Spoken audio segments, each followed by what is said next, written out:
Hi guys, in this video I will show you how to download YouTube video from YouTube straight to your laptop. After doing this thing, you don't need internet data to watch the video. After downloading it, you can watch it without internet data. Let's dive right in.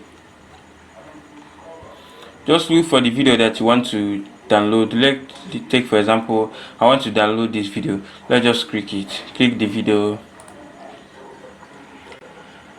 If you click the video, you see this like, dislike, share, ask, and you see this download.